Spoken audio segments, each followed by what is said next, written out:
नमस्कार सर्वांना, सविता किचनमध्ये आपणा सर्वांचं खूप खूप स्वागत आहे। तर आज आपण बनवूया बघा सोयाबीनचा एकदम झटपट आणि हेल्दी असा पुलाव। त्यासाठी 1 चमचा आपण इथे तेल घेतले, त्यानंतर आपल्याला इथे 2 चमचा तूप घ्यायचे। आता माझं पूर्ण तूप टाकलं ना तर मुलांना स्मेल येईल आणि तूप टाकलं कळल्यावर ते खाणार नाहीत, त्यामुळे मी अर्ध तेल आणि अर्ध तूप घेतले। तुमचे मुलं खात असतील तर तुम्ही पूर्ण तूप वापरा। आता हे गरम झालं की आपण इथे 1 चमचा याच्यामध्ये राई टाकायची। राई छान तडतडून देऊया। त्यानंतर आपण याच्यामध्ये 1 चमचा जिरे आणि 4-5 पाकळ्या लसणाच्या अशा ठेचून घेतल्या। त्यानंतर आपण याच्यामध्ये हिंग टाकूया, कढीपत्ता।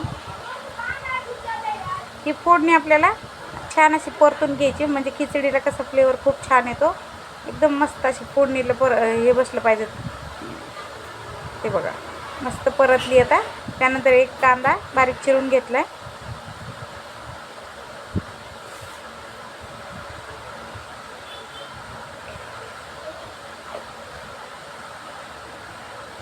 कांदा छान परतला की 1 टोमॅटो टाकायचा आणि टोमॅटो पण आपल्याला 1-2 मिनिटं छान परतून घ्यायचे।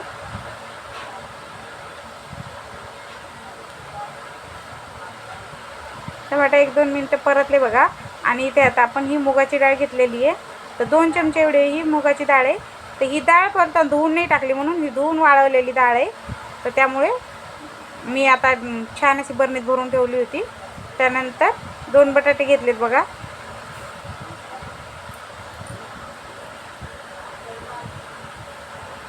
आणि 2 चमचे म्हणजे थोडीशी शेंगदाणे टाकूया आपण। माझ्या मुलांना शेंगदाणे खिचडीमध्ये खूप आवडतात, तर तुम्हाला आवडत नसेल तर तुम्ही स्किप करू शकता। त्यानंतर आपण इथे सोयाबीन अर्धा तासापूर्वी भिजत ठेवली होती आणि बघा मस्त अशी सोयाबीन आपली भिजली आहे। त्याचं पूर्णपणे पाणी असं पिळून घ्यायचं आणि पूर्ण सोयाबीन आपल्याला याच्यामध्ये टाकायची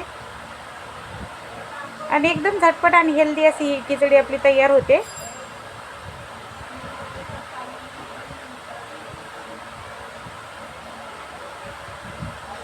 त्यानंतर आपण याच्यामध्ये हळद टाकूया। लाल तिखट तुमच्या आवडीप्रमाणे तुम्ही कमी जास्त इथे करू शकता।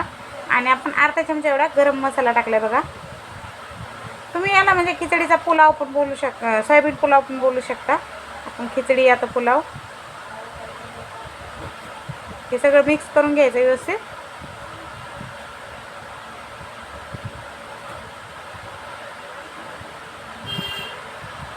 आणि इथे 1 वाटी आपण कोलम तांदूळ स्वच्छ धुवून घेतलेले बघा।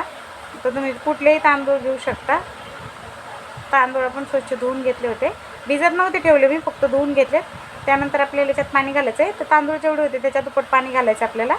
त्यानंतर कुकरला झाकण लावायचं आहे आणि आपल्याला फक्त 2 शिट्ट्या करून घ्यायच्या। 2 शिट्ट्यामध्ये आपला हा पुलाव व्यवस्थित म्हणजे होईल, एकदम परफेक्ट असा।